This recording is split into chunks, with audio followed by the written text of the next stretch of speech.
अस्सलाम वालेकुम व्यूवर्स, मैं नाज शाह आपके साथ हूँ। आज मैं आपके साथ शेयर करूँगी कि वो कौन कौन सी ऐसी बदअमालियाँ हैं कि जिनकी वजह से असाबे कब्र होता है, जैसे छुप कर बातें सुनना से, बेवजू नमाज़ें अदा करने से और देर से नमाज पढ़ने से क्या क्या असाब होते हैं। और इसके अलावा इब्ने अब्बास ने मुर्दे को सांपों के साथ दफनाने का हुक्म क्यों दिया, मैं आपके साथ शेयर करूंगी। और अगर आपको मेरी वीडियोस अच्छी लगती हैं तो काइंडली लाइक और सब्सक्राइब ज़रूर कीजिए। इमाम शेबी रहमतुल्लाह ने एक आदमी का वाक़या बयान किया है कि उसने रहमतुल्लिल आलमीन सल्लल्लाहु अलैहि वसल्लम से कहा कि मैं बदर से गुज़र रहा था, मैंने देखा कि एक आदमी ज़मीन से निकलता है और एक शख्स इससे हथौड़े से मारता है। आगे आगे वो ज़मीन से निकलने वाला शख्स भाग रहा है और पीछे उसके हथौड़े वाला शख्स उसको हथौड़े मारता जा रहा है। लिहाजा पीटते पीटते वो शख्स फिर ज़मीन में गायब हो जाता है, फिर दोबारा निकलता है और फिर गायब हो जाता है।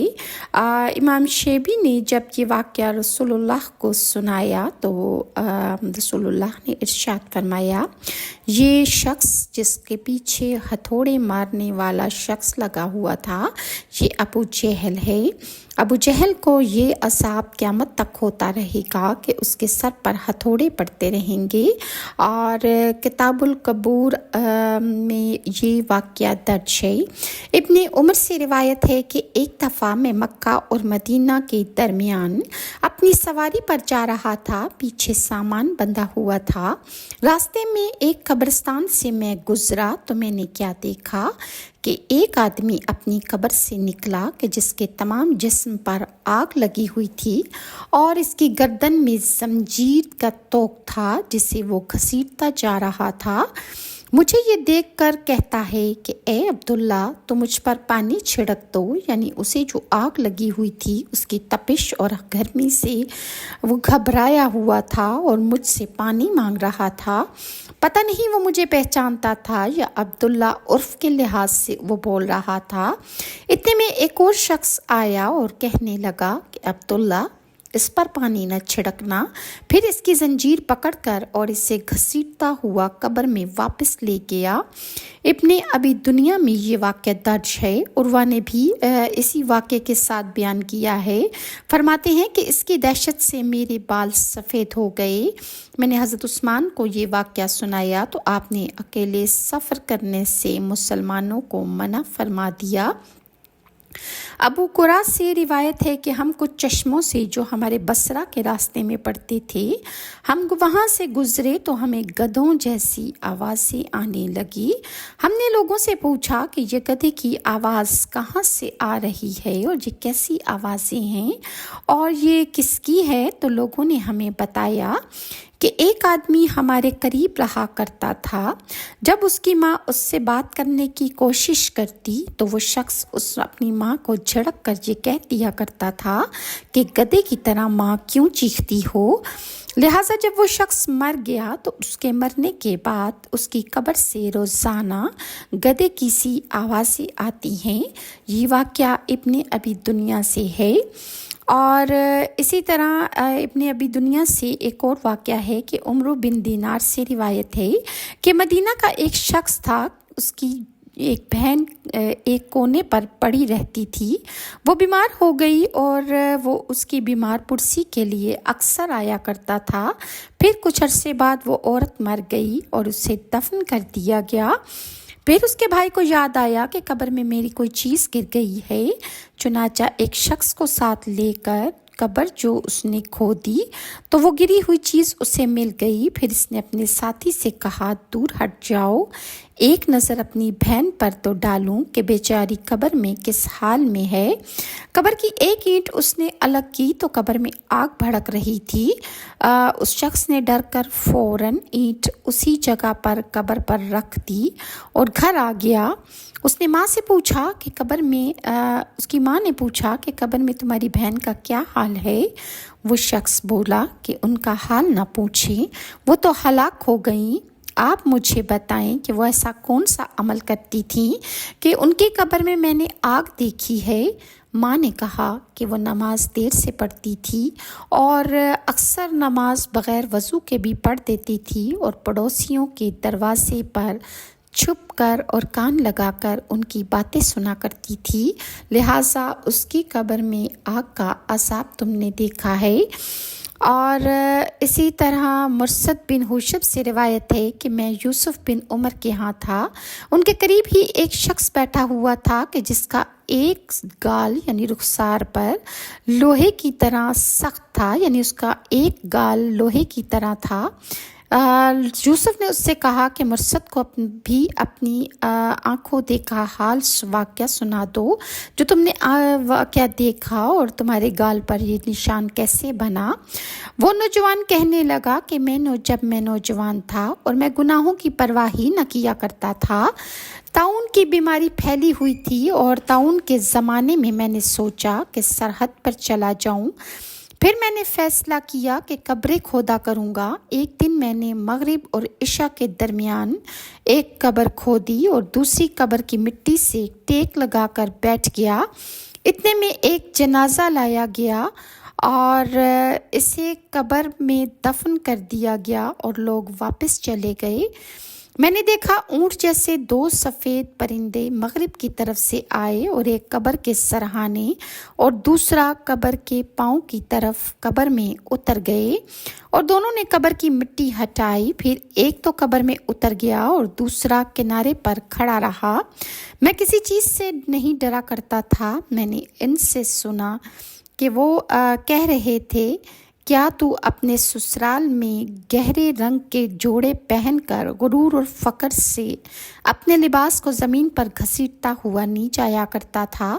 قبر میں جو مردہ تھا وہ کہنے لگا، میں تو بہت کمزور ہوں، لہٰذا وہ جو قبر میں پرندے کی طرح کے فرشتے داخل ہوئے تھے، انہوں نے اس پر ایسی چوٹ ماری جس سے اس کی قبر پانی اور روغن سے بھر گئی۔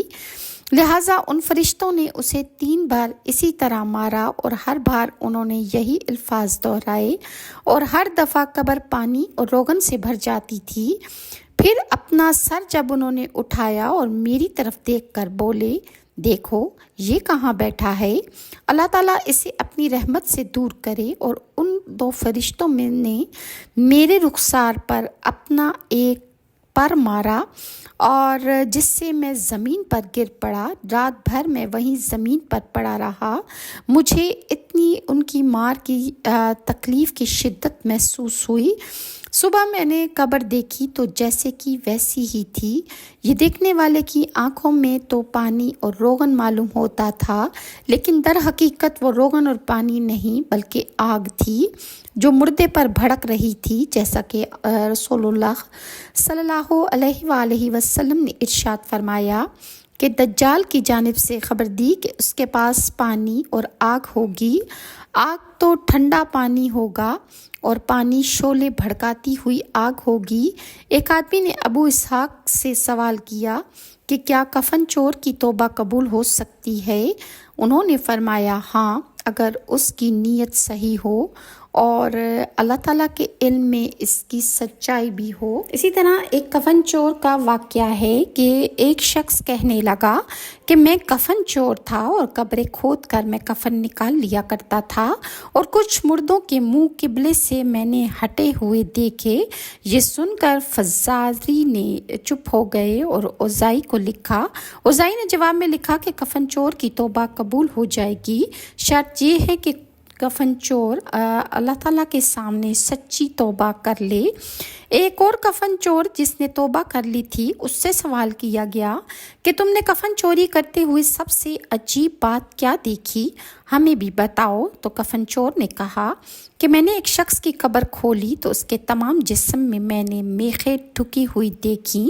ایک بڑی میخ اس کے سر میں اور ایک اس کے پاؤں میں ٹھکی ہوئی تھی۔ ایک اور کفن چور سے یہی بات پوچھی گئی تو اس نے بتایا کہ میں نے ایک آدمی کی کھوپڑی دیکھی جس میں سیسا پگھلا کر بھر دیا گیا تھا۔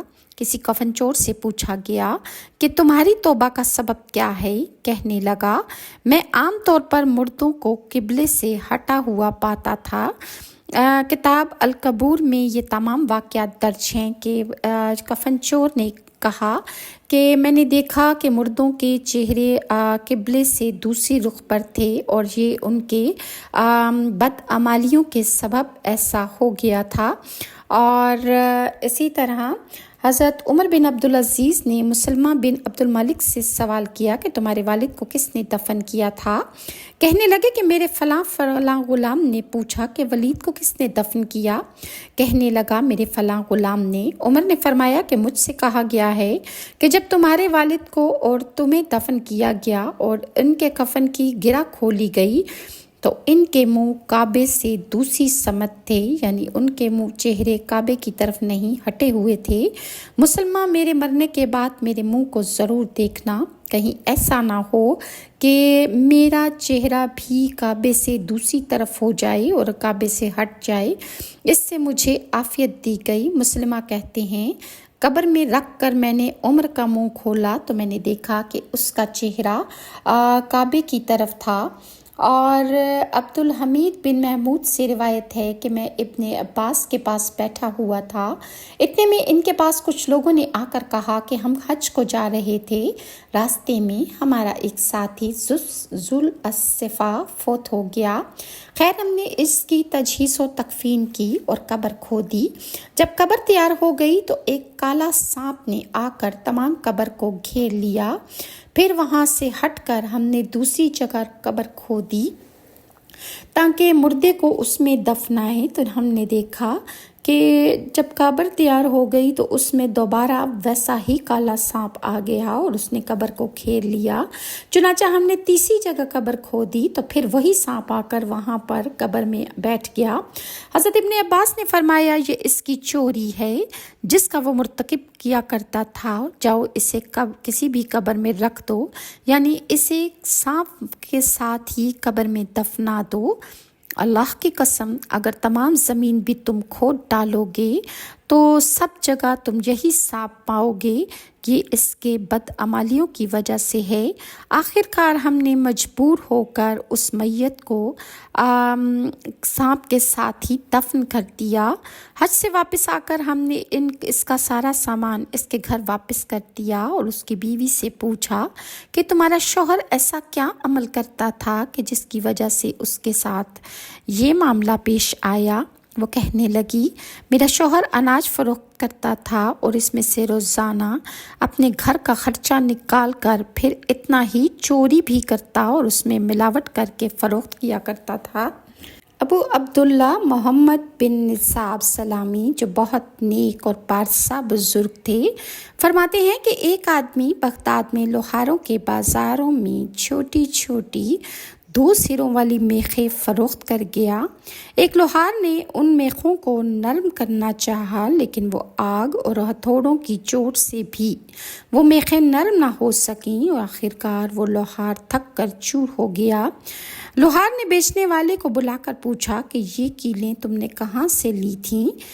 वो कहने लगा कि ये कीलें मेरे पास थीं। आखिर बार बार पूछने पर उस शख्स ने बताया कि मुझे एक खुली हुई कब्र में से ये कीलें मिली थीं और ये कीलें मुर्दे की हड्डियों में जुड़ी हुई थीं। मैंने मुर्दे की हड्डियां तोड़ तोड़ कर ये तमाम कीलें निकाल लीं और कुछ कीलें ऐसी भी उसकी हड्डियों में चुभी हुई थीं कि जो मैं ना निकाल सका। आखिरकार मैंने पत्थर से हड्डियों को तोड़ कर इन्हें निकाला और इकट्ठा करके तुम्हारे यहाँ लाकर बेच दिया। अबुल हरीश कहते हैं कि मेरी वालदा ने बयान किया कि जब अबू जाफ़र ने कूफा में खंदक खुदवाई तो लोगों ने अपने अपने मुर्दे कब्रों से निकाल कर दूसरी जगह मुंतकिल कर दिए। हमने उनमें से एक नौजवान की कब्र में से जब उसको निकाला तो देखा कि वो नौजवान मुर्दा अपने हाथ काट रहा था। समाक बिन हर्ब से रिवायत की है कि एक दफ़ा अबू दर्दा कब्रों के दरमियान से गुजरे और फरमाया तुम्हारे ऊपर वाले हिस्से कितने पुरसुकून हैं और तुम्हारी कब्रों के अंदर कितनी मुसीबतें हैं। साबित अल-बनानी से रवायत है कि मैं कब्रिस्तान में चक्कर काट रहा था, इतने में मुझे पीछे से आवाज़ आई कि ऐ साबित कब्रों के सुकून से धोखा ना खाना। इनमें बहुत से गमज़दा मुर्दे भी रहते हैं। मैंने पीछे मुड़कर देखा तो मुझे कुछ दिखाई न दिया। और तरह फ़ज़ाला बिन दीनार का बयान है कि मैं मोहम्मद बिन वासे की मौत के वक्त उनके पास मौजूद था। आप अचानक फरमाने लगे कि ए मेरे रब के मलाइका, आओ, हर तरह की ताकत और क़ुव्वत अल्लाह ताला ही की तरफ से है। इस वक्त मुझे बड़ी प्यारी और मशहूर कुन खुशबू की लपेटें आईं।